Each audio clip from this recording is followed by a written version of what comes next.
4 signs you're spending your retirement money too quickly, says MSNBC on, that's 1 January. Okay, so they got, I see.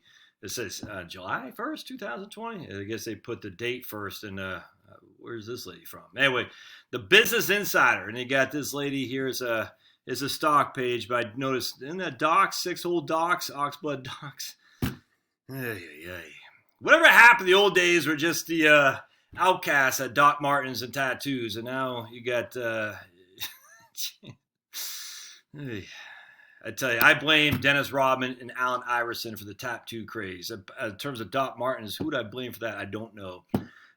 If they start wearing Fred Perry's and Ben Sherman's, oh, my goodness, I'm gonna be stunned. But anyway, I don't get the Doc Marten craze among the hipsters. Where did that come from? Because it used to be just skinheads in the 80s. It did. And then it used to be military people, convicts, and skinheads and punk rockers who had tats.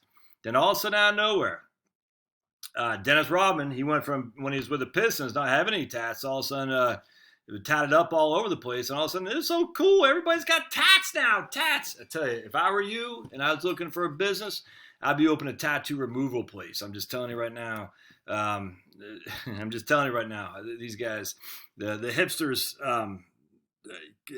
Just trust me, that's going to be a good opportunity for you in the future. I don't have any idea how it works, but man, I just funny seeing all these guys. Everyone's got tats now. It's crazy. Anyway, when you spent your whole career saving for retirement, you want to make your money last as long as possible. A financial planner says 4 red flags alert him that someone's draining their retirement funds too quickly.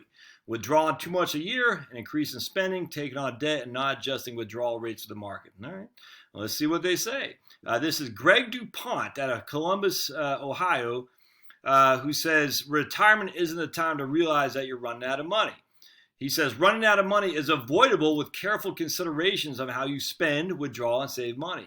In his 15 years as a financial planner, he's come to find that's all about balance. First and foremost, you need to look at how you want to live your life and make sure the funds you support you doing that. It's an art, not a science. Couldn't agree more with that. It's an art. There is no science to this stuff. I'm telling you. While each person's planning is unique, there are some universal red flags that retirement funds are draining too fast. For anyone who wants to make their money last and help them live their golden years comfortably, here are 4 signs. 1, you're withdrawing too much each year. Abiding by the 4% rule, the strategy starting your retirement by planning to take out 4% of your nest egg might not work any longer. Let's see what this is. And we're going to read this. We're going to open it in a new tab. We'll come back to that.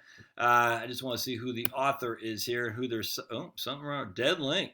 Ooh, did I just see the Sixers in a free fall? No, dude. No. Okay, well, I'm not sure what's going on there. All right, so we'll keep reading. The Sixers in a free fall? Hold on a second. Too much attention to the NBA, but the Sixers are 5-5 in the last 10. But look at this. Toronto is 10-0 in the last 10.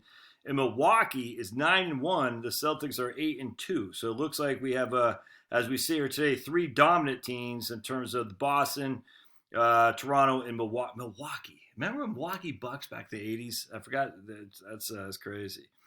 Just curious. Looks like the Lakers, they bought their way. They are 5-5 in the last 10. The Clippers, so the 2 LA teams are first and second in the Western Conference. Isn't that funny?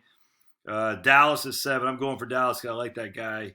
I forgot his name. The European guy. I liked him. But I tell you, the Hawks, the Hawks are horrible, man. I didn't realize they're this bad.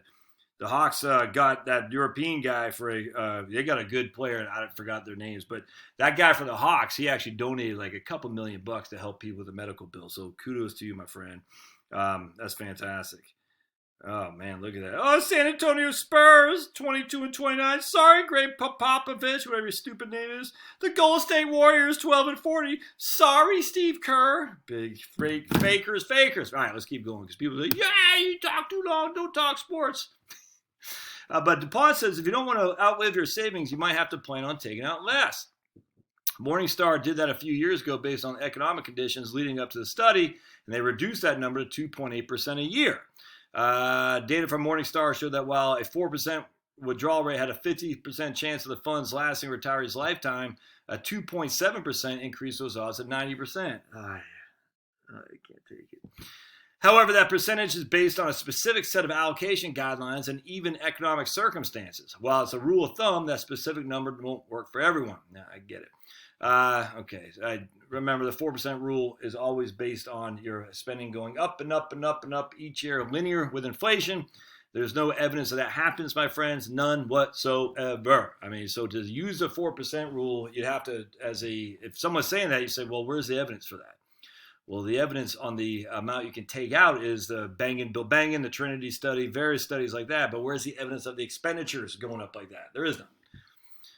All right. Of course, this guy suggests working with a financial planner to find the right number for you. I don't have any qualm with that. I just, at the end of the day, you just got to know what your expenses are. And go to my course, man. My course talks about expenditures.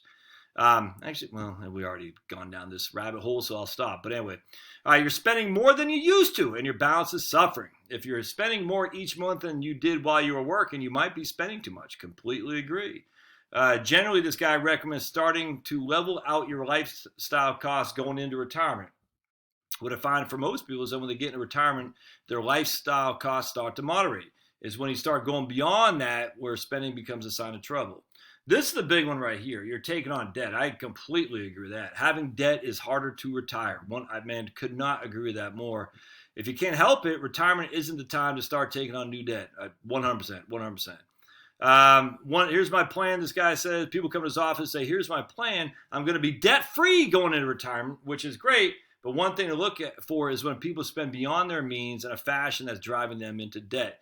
Debt and retirement simply do not mix. I cannot agree with that more. I completely, 100% unequivocally agree. Debt and retirement, opposites, they don't attract. All right. You're not accounting for changes in the market. I agree. DuPont says that rules can change with the times. That's an important factor as you start planning to make withdrawals from a retirement account. I completely agree. I'll do a revisit on the quick and easy bucket approach here in just a second. I want to show you again the premise because I think it's just easy, and I've done so many videos that a lot of people aren't going to see them all, and I'm going to keep doing it and keep doing it and keep doing it to nail that in. The bucket approach is so easy. All right, pretty good article. I agree. All right, we'll see you next time. Actually, I'm not done. I want to wrap up what the 4 are. All right, so the 4 are you're withdrawing too much each year. I agree with that, but how do you know how much you're withdrawing is too much? You really don't. You do know if you start taking on debt, though. I'm telling you right now, the debt. So withdrawing too much each year or taking on debt, they're kind of two.